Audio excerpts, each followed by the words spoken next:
Welcome to the second section on doing a meta-analysis. The main learning outcomes of this section are: first, you should be able to understand different types of meta-analysis that you can do. That is, whether you want to do fixed effect or random effect meta-analysis. Then there is going to be a section on getting familiar with Stata, because we are going to use Stata for the meta-analysis. So there is going to be a brief section on how to use Stata and what are the interfaces in Stata. Third, you'll be able to conduct meta-analysis of different data types, such as discrete or binary outcome.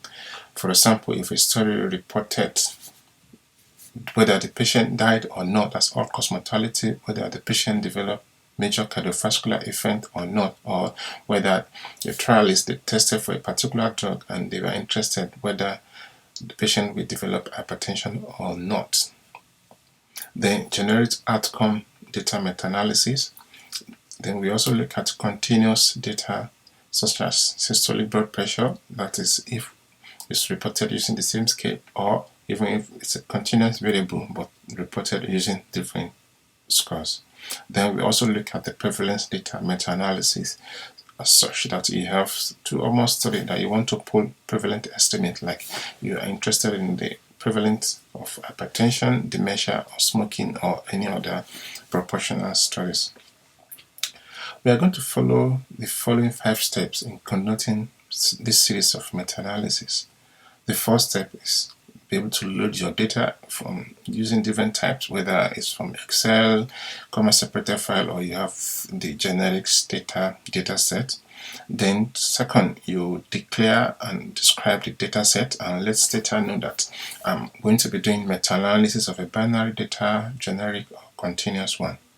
Then the third step is to summarize your meta-analysis using table or forest plot. Then you'll be able to explore heterogeneity using subgroup and meta-regression analysis.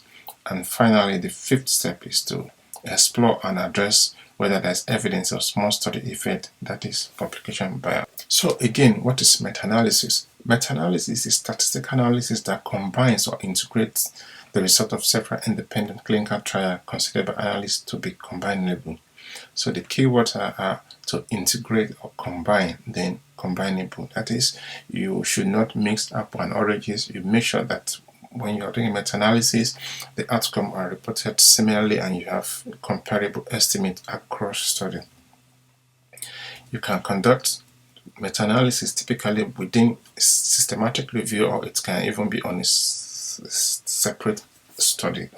So we have 3 main objectives on why we do meta-analysis. The first is a technique for statistically pulling of results. So you have data from 5 or 6 studies, then you can use meta-analysis to pull all your results and have a single summary estimate.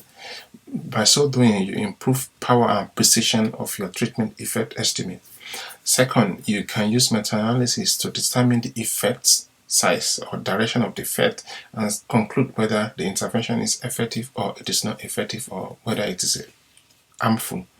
Then the third main reason is to explore heterogeneity. That is, you can use meta-analysis as a starting point for precision medicine, be able to explore in which particular group of patients this intervention most effective. So this is the most important slide that I've mentioned previously. It's because, as you've seen from the outline, we have different sections, different type of data set that you can do meta-analysis. So you should, after extracting your data, even when planning your meta-analysis, you should determine what type of data are you going to be having for your outcome. So first of all, you say, is it possible to combine this data set? If not, you should just go and do narrative synthesis. If yes, then you check whether it's a discrete outcome, that is binary outcome. Then you can do random or fixed effect meta-analysis. Then if you have a continuous outcome, then you should decide again, do they measure all of them in the same scale, using the same scale? If yes, then just use weighted mean difference. If not, you need to standardize the mean difference between the 2 treatment groups. So it is important to determine the type of data that you have, and as such it will determine which type of meta-analysis you need to do. Then we have two types of meta-analysis broadly. We have the fixed effect meta-analysis and random effect meta-analysis. In the fixed effect meta-analysis, we assume that there is a common treatment effect and there's no sort of heterogeneity. But in random effect meta-analysis, we assume there's some subtle differences across study. So if you suspect as such, then you can start with random effect meta-analysis. If not, you can just go for fixed effect meta-analysis. Then this is the main output from a meta-analysis, the forest plot. And so typically the forest plot summarizes your results of individual and the pool estimate from your meta-analysis. You will see this study label. That's usually the first author and the year the study was conducted.